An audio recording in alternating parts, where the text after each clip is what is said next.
कुछ हमारे हाथ आया?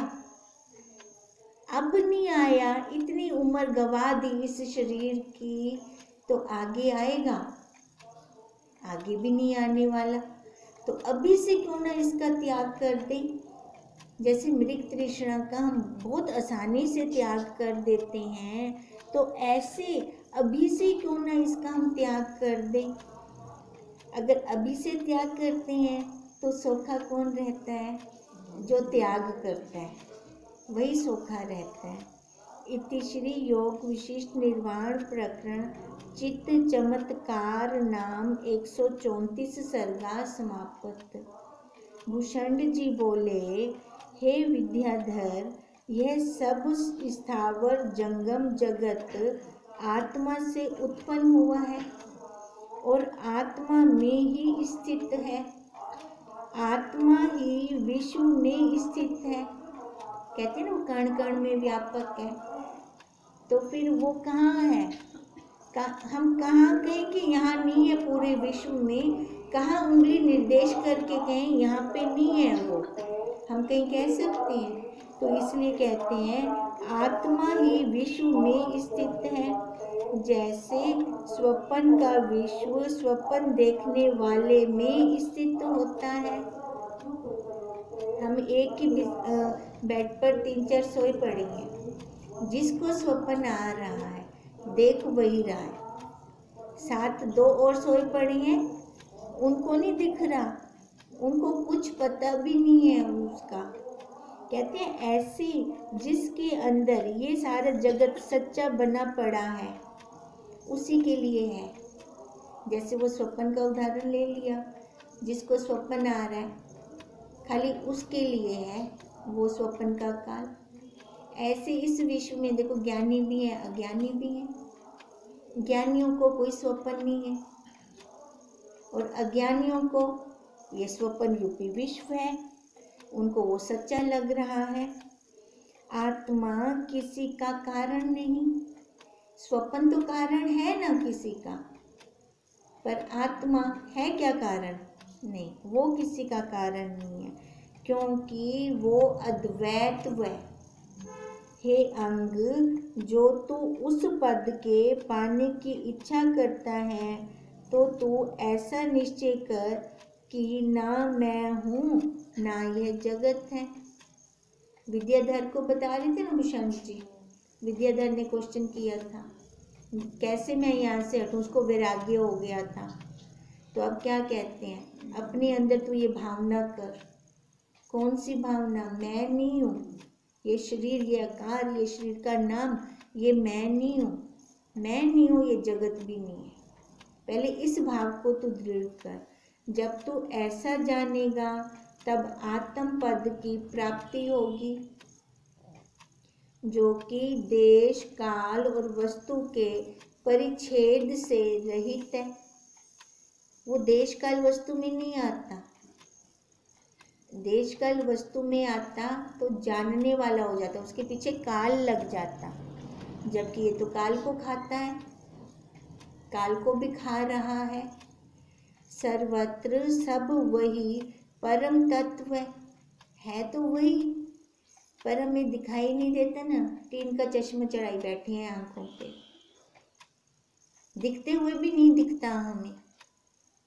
कहते हैं इसलिए हम अपनी स्थिति नहीं बना पा रहे वहां पर। जगत का कर्ता संकल्प है।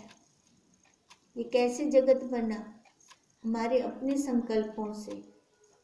संकल्पों से मैंने ये आकार ले लिया, आकार लेकर फिर मैं देखो माँ भी बन गई, पत्नी भी बन गई, अपने संकल्प से बनी हूँ मैं।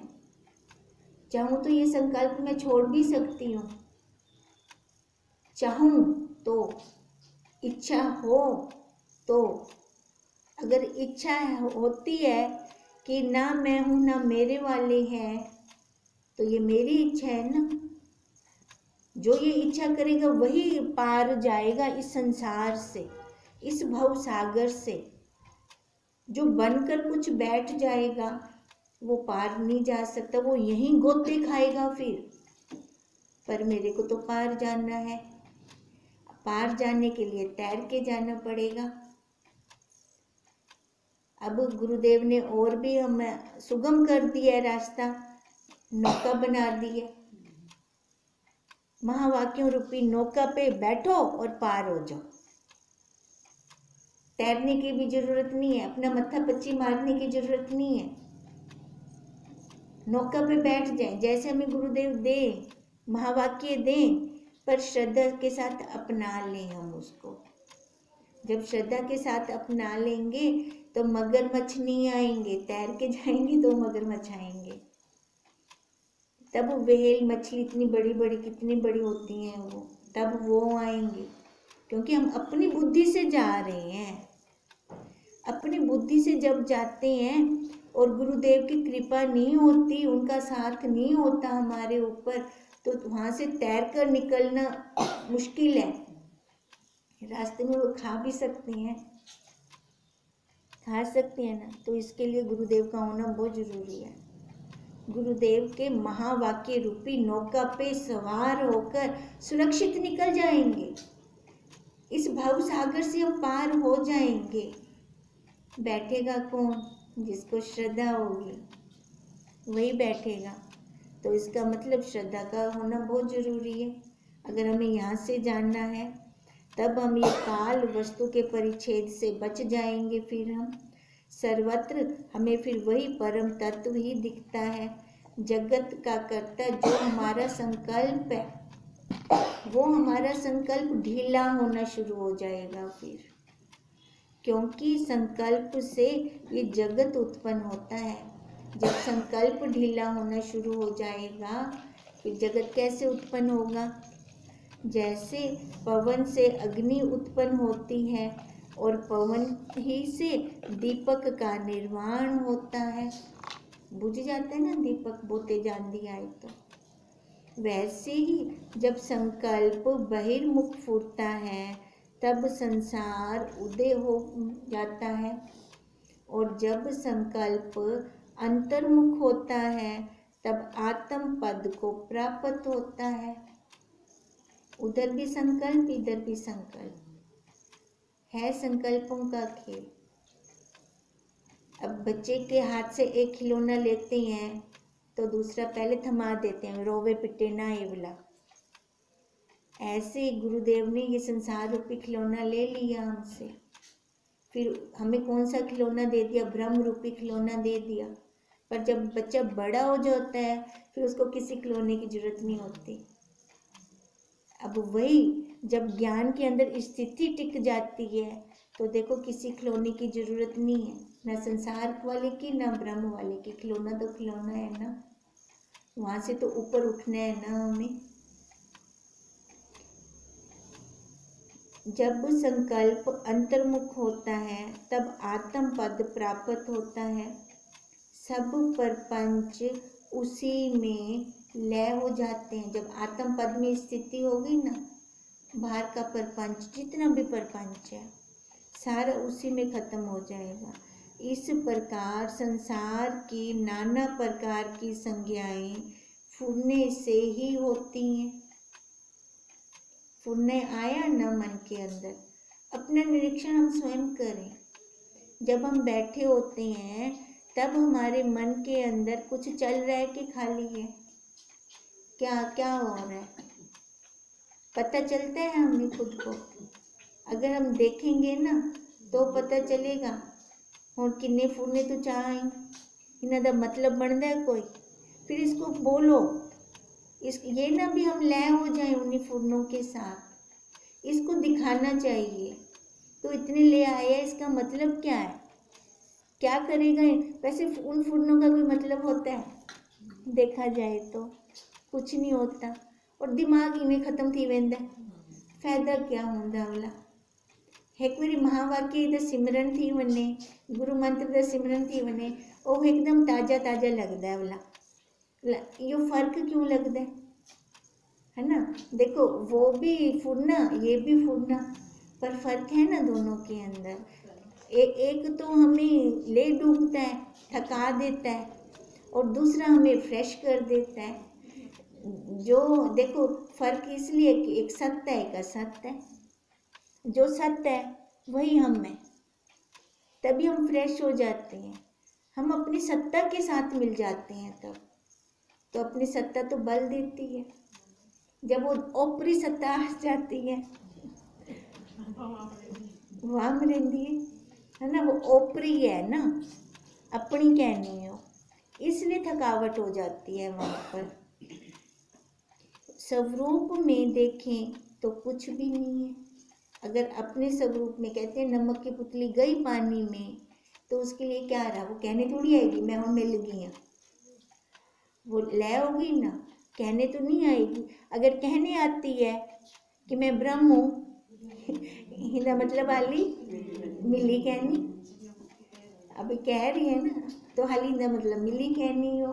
कहते हैं स्वरूप में तो कुछ भी नहीं है, न सत्य है न असत्य है, न स्वतः है न अन्य है, कुछ भी नहीं है। यह सब कल्पना मात्र है। ये खाली समझाने के लिए कह रहे हैं, हमें समझ आ जाए, हमें हमारी बुद्धि में बैठ जाए ये बात। देखो जो बात बुद्धि में बैठ जाती है ना, फिर उसका अनुभव होने लग जाता है। नहीं तो पहले जो है ही नहीं बुद्धि के अंदर, उसका हम अनुभव कैसे करेंगे। तभी कहते हैं पहले बुद्धि के अंदर आ जाए हमें। सत्य असत्य और स्वतः अन्य का जब अभाव हुआ, तब वहाँ अहमत्वम कहाँ मिलेगा। जब ये सत्य और असत्य और उसके बाद स्वतः स्वतः हो रहा है, स्वतः बोलने में तो आ रहा है, स्वतः हो रहा है बोलने में तो आ रहा है, तो बोलने की लोड़ थोड़ी है। आप के को दस दे पियो की स्वतः थी ना पे नमक की पुतली बुलानी कहनी आएगी, नहीं आएगी ना। तो यहाँ पे कुछ कह ही नहीं सकते, बोल ही नहीं है वहाँ पर। तो इसलिए तब कहा कि वहाँ अहम और त्वम कहाँ मिलेगा, वह है नहीं और बालक के पक्षवत भ्रम मात्र है। कहते हैं ये संसार है नहीं, जैसे परछाई सत्य है क्या, परछाई से देखकर बालक पिशाच की कल्पना कर रहा है, वो डर रहा है। तो ऐसे ही कह रहे, कहते ये संसार ये जगत है नहीं। अगर लग रहा है तो बालक है, शरीर की आयु भले बड़ी हो गई है, पर हैं वही बालक के बालक, अभी बड़े नहीं हुए। क्योंकि जो चीज़ है नहीं हम उसको सत्य मान रही हैं। हे साधो, जहाँ अहम त्वम नष्ट हो गए, वहाँ जो सत्ता बची वही परम पद है, वही मैं हूँ। कहते हैं जहाँ अहम त्वम नष्ट हो गए, सबसे पहले तो अहम आता है तभी त्वम आ जाता है। पहले तो मैं बनी, फिर जाके ये सारा संसार मेरे आगे खड़ा हो गया। तब मेरे को किसी की बात भी लग गई कि ऐसे मेरे को कहा गया। अब मेरे को मतलब देह को, आकार को, आकार उसने आकार क्या लगता मैं लगता है मिल का कार ना ऊँटे मकार और पूर को क्या लगता ऊँटे मतलब मेरे को आख्या गे भी तो हई कौन। फिर उस टाइम जैसे कॉलर से पकड़ती है ना, हिंको पकड़ते आको तो हई कौन, मैं रट जो तू लाती बैठे ही तो हई कौन, तेरा वजूद क्या है, एक मुट्ठी भर राख, नहीं तो ज़्यादा वजूद कहनी लते दे विच एक क्यों आउंदा पे मेकू आख्या गे। असल विच जो तू हई हुंदे तक कहंदी पहुंची कहनी, ते जेको आखदे पेन हुंदी औकात मुट्ठी भर राखे ला तू हई क्या, इनको खुद को समझावना पोसे, और कोई नहीं समझा सकता, इसको खुद को ही समझाना पड़ेगा। जो इसको खुद को समझा जाते हैं ना वो निकल जाएगा यहाँ से। आसान तरीका है कि नहीं, है कि नहीं, है ना। इतना आसान तरीका में गुरुदेव ने दे दिया, फिर भी हम नहीं निकल पा रहे। कहाँ कमी है, कहाँ कमी है, अपने अंदर कमी है। कमी यही है सबसे बड़ी, ये शरीर रूपी कपड़ा उतरता नहीं है। ये जब तक शरीर रूपी कपड़ा उतरेगा नहीं, काम नहीं बन सकता। इस विचार की क्लास में बैठने का फल यही है कि शरीर रूपी कपड़ा उतर जाए। कितनी जल्दी उतरता है ये हमारे ऊपर डिपेंड है। मॉनिटर बनना है मॉनिटर कौन बनता है क्लास का? जो होशियार होंगे ना, इंटेलिजेंट होंगे, वो बनता है मॉनिटर। इंटेलिजेंट तो वो से जरा सारा कम कर गिन से, है ना, रिटर्न भी लर्निंग भी, जो दोनों जल्दी कर लेगा तब पढ़ने की इच्छा कहनी थी अंदरों बच्चों को तो कहती हैं हम, तो इधर भी तो इच्छा हो ना वो वाली कि मेरे को भी मॉनिटर बनना है क्लास का। हमारी ये विचार की क्लास चलती है यहाँ पर। अब इसलिए तो कहा, जहाँ अहम क्रम नष्ट हो गए वहाँ जो सत्ता बची वही परम पद है। वहाँ जगत का भरम है, वहाँ से यह विचार से लीन हो जाता है। फिर उसको जगत का भरम नहीं रहता, उसका ये विचार ही खत्म हो गया, निष्पक्ष हो गया। वो एक पक्ष ले लिया उसने कि जगत है ही नहीं, ये जितना भी जगत है मृग तृष्णा का जल है, दिखता जरूर है पर प्यास नहीं बुझाएगा। प्यास हमारे अपने से ही बुझेगी, अपने जल से ही बुझेगी। और वो अपना जल मेरा अपना स्वरूप, जो मैं वास्तव में हूँ, वो वास्तव में पूछो तो ब्रह्म और जगत में कुछ भेद भी नहीं है। विधि पक्ष में आ जाओ, वास्तव में देखें तो कोई भेद नहीं है। पहले वो ब्रह्म तो दिखे, ला आग सकदो कोई भेद क्या नहीं। जब तक ब्रह्म नहीं दिखता ना, ला नहीं आ सकते। ला निषेध में चलो, फिर निषेध में चलो, है ना। तो वैसे देखो निषेध में तो बहुत कुछ नेति नेति करना पड़ता है। आपको नन्ना मारन की आदत है ना, गुरुदेव आखते तो उमें ही चल, तक वो आसान लग सीवला। जब तक ब्रह्म नहीं दिखता हम विधि पक्ष में नहीं चल सकते। हम ये नहीं कह सकते कि जगत ब्रह्म है, क्योंकि उसके लिए दृढ़ता चाहिए। पहले अपने स्वरूप की दृढ़ता चाहिए, तब हम आगे चलेंगे। कहते हैं नाम मात्र दो हैं। विधि पक्ष में देखें तो जगत और ब्रह्म खाली कहते हैं नाम मात्र दो हैं, जैसे घट और कुंभ, परंतु भरम से नाना तत्व भाषित होता है। कहते हैं नाम मात्र दो हैं, जैसे मिट्टी और घड़ा। पर जब तक हमें समझ नहीं है ना, तब तक ये हमें दो लगेंगे, है ना। ब्रह्म और जगत ये दो दिखते रहेंगे हमें। जैसे समुद्र में उठने वाले आवर्त और तरंग जल से भिन्न नहीं है, और पवन के संयोग से उनके आकार भाषित होते हैं। जब हवा चलती है ना वो, तब वो लहरें दिखती हैं हमें, तभी हमें लगता है। पर वो अलग तो नहीं है ना, तरंग और जल है तो वो एक ना, पर पवन के वेग से लगा ना। ऐसे ही अज्ञान के वेग से हमें ये जगत दिखता है। ये अज्ञान रूपी हवा चल पड़ती है तो ये संसार बन जाता है, फिर मैं मेरा बन जाता है, घर परिवार बन जाता है। ये इसमें देखो लहरों के रूप देखें कौन कौन सी हैं लहरों के रूप। लहर कहाँ, लहर जल के बिना नहीं हो सकती।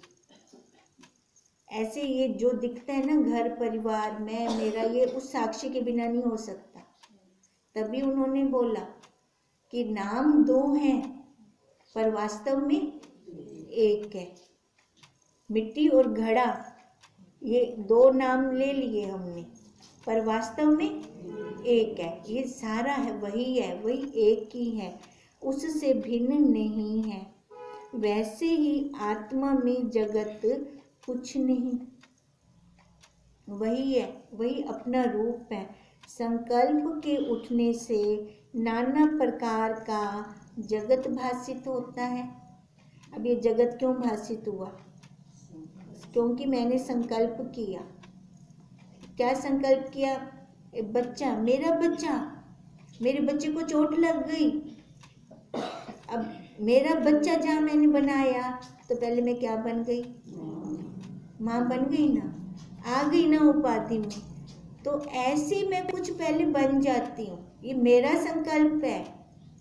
डॉक्टर को नहीं पता ये हिंदी माँ है, डॉक्टर को नहीं पता, पर मैं बनी पहले, तभी वो बन गया।